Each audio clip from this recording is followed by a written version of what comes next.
here's a video discussion under the Unit 2 entitled Healthy Eating Habits and Bioenergetics. In here are the desired learning outcomes. Now let's proceed to the introduction of healthy eating habits and bioenergetics. Here are some key points. Number 1, healthy citizens contribute to a healthy society, which is true. If a society is fully functional, if the economy is at growth and at its peak performance, it only means that the society or the citizens in a society are healthy or their health status is at good state. Next, lifestyle choices impact the overall health. When we say lifestyle, it is our um, habit wherein, for example, it is your lifestyle to eat healthy foods.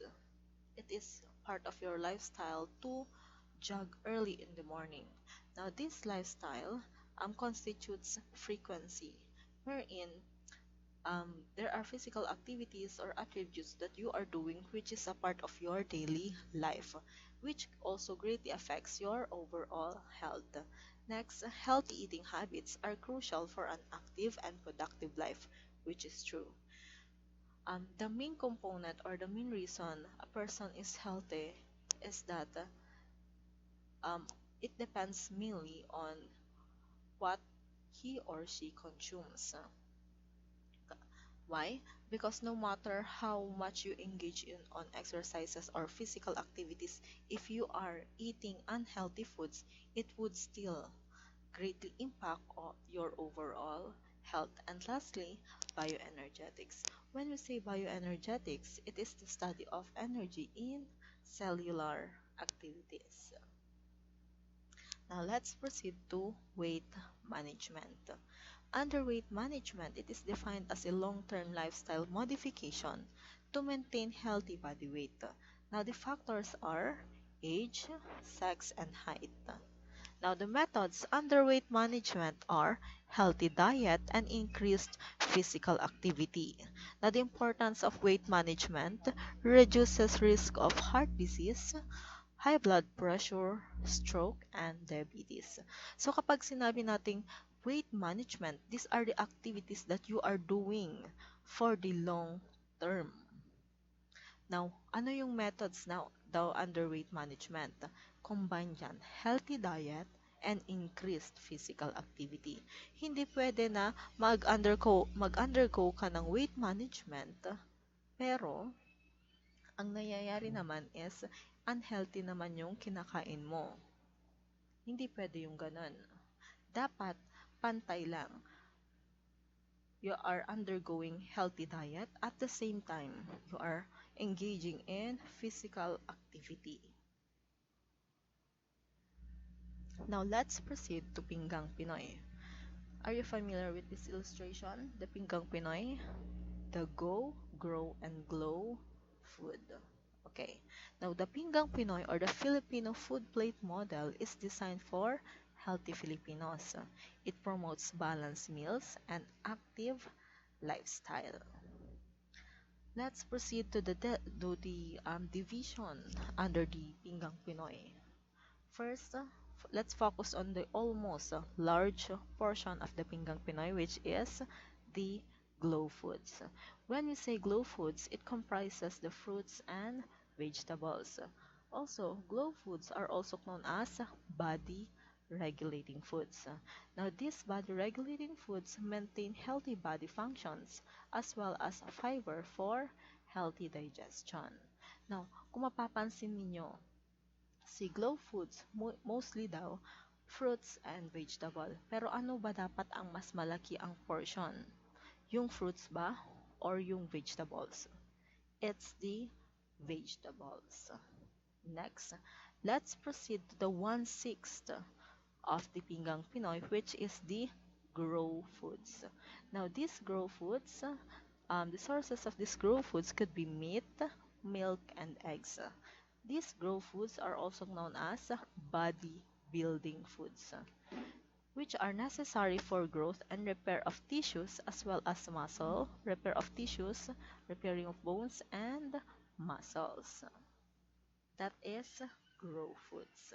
Let's proceed to the one-third portion of the Pinggang Pinoy, which is the Go Foods.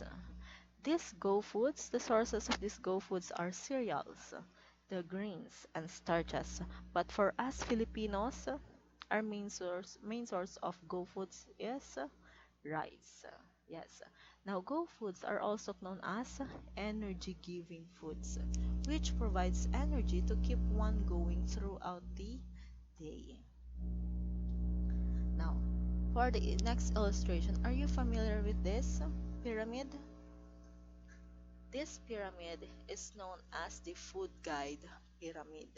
Now, the food guide pyramid is an outline of daily dietary needs. It is based on the dietary guidelines.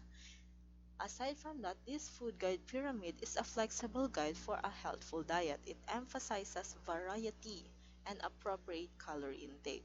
Now, the Philippine version includes exercise and hygiene messages.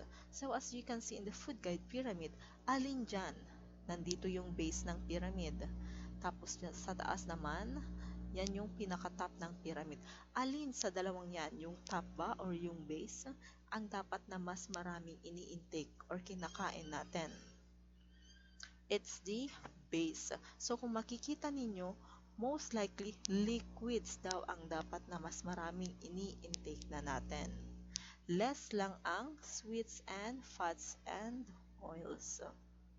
Makikita dyan ang portions and servings ng kailangan nating i-intake based on the food guide pyramid. Okay, let's proceed to essential nutrients. When we say essential nutrients, these are substances of the body which we must obtain from food. Now, there are two categories of essential nutrients, namely micronutrients and macronutrients. Now, these essential nutrients are crucial for growth, development, and bodily functions. Let's proceed to the two categories. Number 1, micronutrients. Under micronutrients, dalawa lang yan, si minerals and vitamins. Let's proceed to micronutrients. Now, kapag sinabi nating micronutrients from the word micro, it is needed in small amounts. Aside from that, micronutrients are vital for enzyme and hormone production. Now, there are two types of micronutrients. These are vitamins and minerals. Now, micronutrients are essential for proper growth and development, and deficiency of these micronutrients can lead to severe health consequences. Proceed tayo sa minerals. Minerals are found in most food groups. The function of these minerals is that it regulates body functions, it aids in growth and tissue maintenance, and lastly, it acts as a catalyst for energy release. Now, ano ba yung mga sources ng mineral foods? Mga fermented food, vegetable broth, sabaw, olive oil, which is rich in carotene,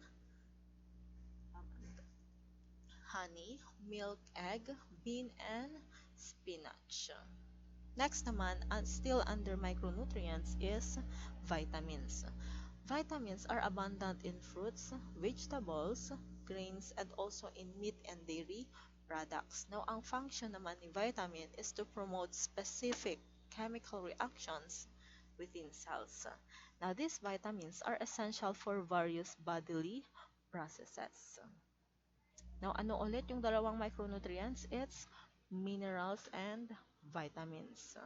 Now, these are different kinds or different types of vitamins, starting from vitamin A, B, C, D, E, and K. Let's proceed to macronutrients. Now, under macronutrients, example nyan, carbs, protein, fats, and additional is water. Under macronutrients, it is from the word macro, kabaliktaran ni micro. Macro means large, so macronutrients are taken in or needed in larger quantities. Now, these macronutrients provide energy for daily tasks. Under macronutrients, there are 4 types. Number 1 is carbohydrates, 2 fats, 3 proteins, and 4 water. Let's proceed to carbohydrates. Now, ang sources ng carbohydrates are grains, fruits, vegetable, and milk. Ang function ng carbohydrate is to supply energy to the brain, nervous system, and the blood. Aside from that, it fuels muscles during exercise. Now, ang main source natin ng carbohydrate, tayong mga Pilipino, ano ang pinaka-main source natin ng carbohydrate? Ito yung rice. Okay. Next naman, fats. Fats, ang sources niyan ay meat, grains, nuts, seeds, fish, and vegetables. Now, the function of fats is to supply energy, insulate, support and cushion organs, and lastly, aid in the absorption of fat-soluble vitamins. Now, si fats, hindi porket under macronutrient siya, which is taken in larger quantities, hindi ibig sabihin nun na sobrang laki ng portion ng fats na ang kakainin mo. For example, ng sources ng fat, ano ba yan? Yung mga sugar and sweets, yung fries, yung butter, yung cupcake, yung coconut oil. These are fats. Yung fats na divide dyan into two. There are good fats and bad fats. Now, these bad fats can cause or can induce high cholesterol, which is bad for the heart. Now, there are also good fats, but make sure, based on the food guide pyramid, dapat in moderation lang ang pag-intake natin ng fats. Next is water. Now, water, ang sources niyan, either fruits, vegetables, and liquids. Ang function ni water is that it is a medium for chemical reactions. Ibig sabihin, tumutulong siya sa pag-dissolve. For example, kapag nag-take in ka ng gamot, para mag-take effect ang gamot na ininom mo, need mong sabayan ng tubig. Kasi yung tubig, yun yung magdi-dissolve ng gamot. Now, yung gamot na yun, tinatransport na niya yung chemicals all throughout our body. Aside from that, water regulates temperature. And lastly, water removes waste products. Water comprises up to 50 and 60% of our body weight. Next is proteins. The sources of proteins are eggs, nuts, lean meat, fish, dairy products, and some grains.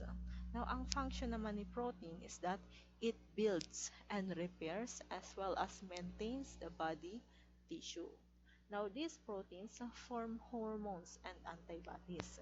Ibig sabihin yan, si proteins, mostly ginagamit yan in all cellular activities. Aside from that, proteins provides amino acids. Ano ba tong amino acids na to? These are the building blocks of the body. Now, let's have a recap. Ano ulit yung apat na macronutrients? These are the carbs, ano pa? Protein, fats, and water. Okay, let's proceed to energy and ATP. Now, kapag kumain ka, ano bang nangyayari sa kinain mo? Nagiging taba ba yan kaagad? Kapag hindi ka nag-exercise? Natutunaw ba agad? No. Energy and ATP. Yung food na kini-intake natin, it is first converted into calories. Then from calories, magagamit yan into energy. Meron tayong tinatawag na ATP. Ano ba itong ATP? ATP stands for adenosine triphosphate. Now, this adenosine triphosphate is the basic unit of energy under bioenergetics. This ATP powers bodily mechanisms. Now, there are three energy systems which supply ATP in our body continuously. Number one is the immediate or explosive energy system, or also known as the ATP-PC. Ano ba ang ibig sabihin ng ATP-PC? It is adenosine triphosphate phosphocreatinine system. It provides 10 to 15 seconds of an all-out exercise. Aside from that, it has the highest potential rate for power output. This ATP-PC system, or the immediate explosive energy system, fuels very high-intensity activities such as high jumps, heavy lifting, and short sprints. Next energy system is non-oxidative, or the anaerobic energy system. Aside from that, it is also called as anaerobic glycolytic energy system. Now, under non-oxidative energy system, it breaks down glucose under the process of glycolysis. Ano ba itong glucose na ito? Yung glucose na yan, it is found and stored in our cell. It is a sugar stored in our cell. Kino-convert niya yung glucose na yan into energy na gagamitin ng katawan through the process of glycolysis. Next, aside from that, si anaerobic energy system, it produces lactate and hydrogen ions. It provides energy for 30 to 45 seconds of intense activity. Ano ba yung example ng mga intense activity na yan? 100-meter sprint or power lifting.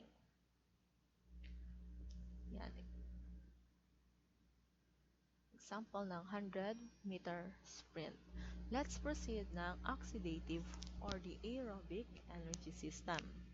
Now, this oxidative or the aerobic energy system, ang primary source of ATP at rest during low-intensity exercise. Now, it uses fats and carbohydrates, which are considered macronutrients, as primary substrates.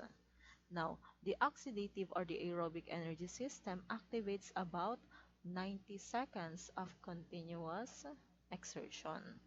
Now, this oxidative energy system supports low duration and low intensity activities. Example ng long duration as well as low intensity activities ay marathon running, long distance swimming. Okay. For the conclusion on the importance of nutrition and physical education, balanced diet contributes to improved physical performance.